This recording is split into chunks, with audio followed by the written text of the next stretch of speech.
Mark Rogers TV with instant analysis with Dabo Sweeney at the podium at the Fiesta Bowl, talking about how happy he is over and over and over. And who cares what's coming out of his mouth at this point? It's excusable considering how elated he has to be about his team's performance, defeating Ohio State 31-0. So the Buckeyes were a 3 to 3.5 point favorite.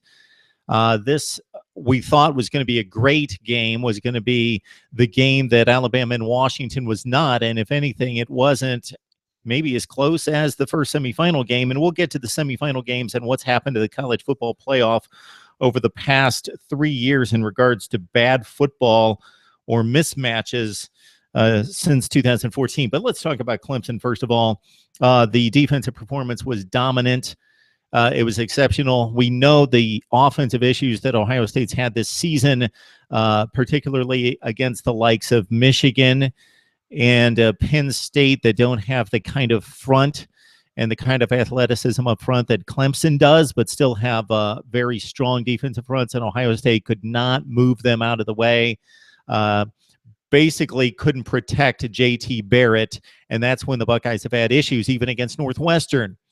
They didn't score many points and couldn't move the ball well against Michigan until the final 2 drives of the game in regulation. They couldn't move the ball, and they couldn't move it from possession number 1. Deshaun Watson threw 15 interceptions during the regular season, and it appeared as though Ohio State's ball hawking defense and secondary in particular might prove to be a difference.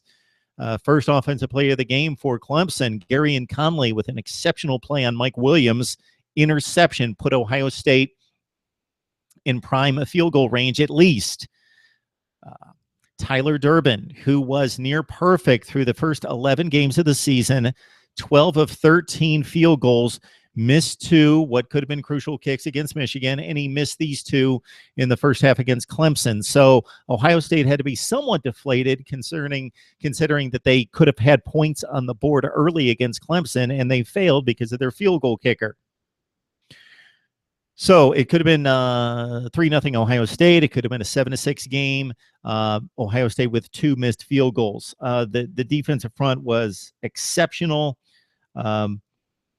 Michael Jordan, the left tackle or guard, I don't know what position he was playing tonight. He has been at left tackle, and then I think that they moved the left guard out to tackle after he was injured on the first series with an ankle, and that proved to be somewhat critical as well. Demetrius Knox was so taken back by the moment that his first play in the game in relieving Jordan, if you saw the replay, he actually didn't come out of his stance on a 3rd and short play that proved costly because Ohio State did not convert the 3rd and short play, and then they missed the field goal, and Knox stayed in his stance, and the center, Billy Price, actually had to push him, or Pat Elflein actually had to push him to get him started.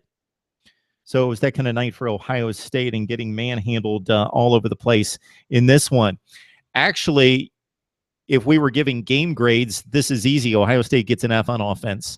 J.T. Barrett did about as well as he could, but he even made some bad throws. So when it was still some semblance of a game at 17-0, he had Curtis Samuel for a touchdown, and he missed him.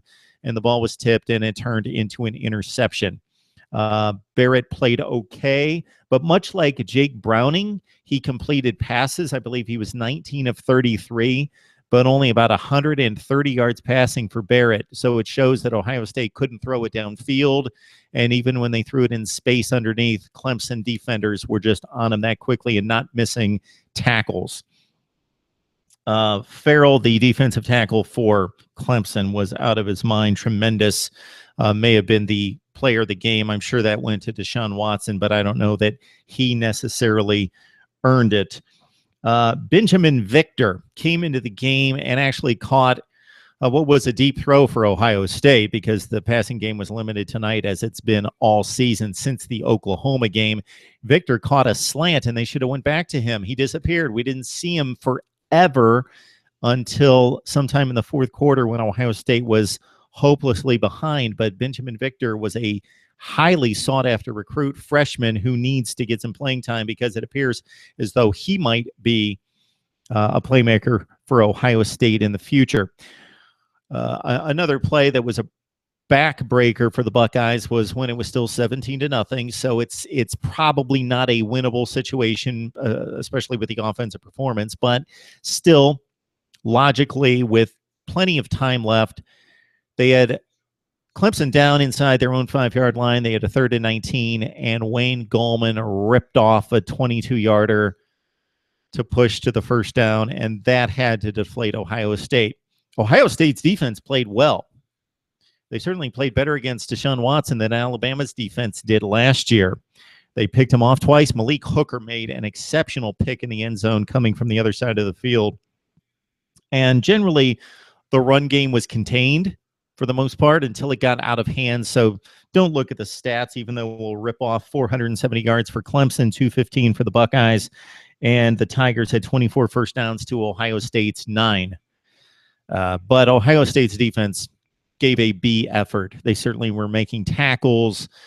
They played well. They just wore out the constant 3 and outs by the Ohio State offense, which earns the F grade, is what happened there.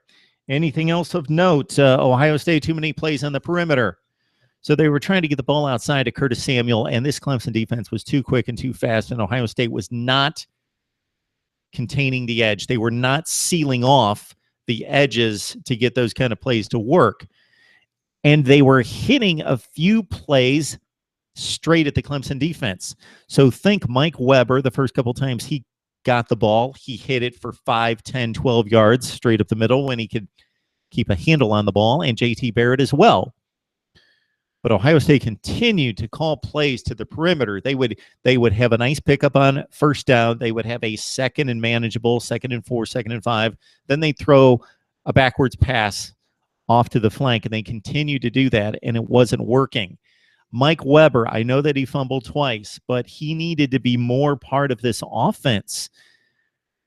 Guy's got 1,000 yards in the Big Ten, and he had 1 carry in the first half for 5 yards. And by the time they got him the ball again and he started picking up a little bit of yardage, the game was over.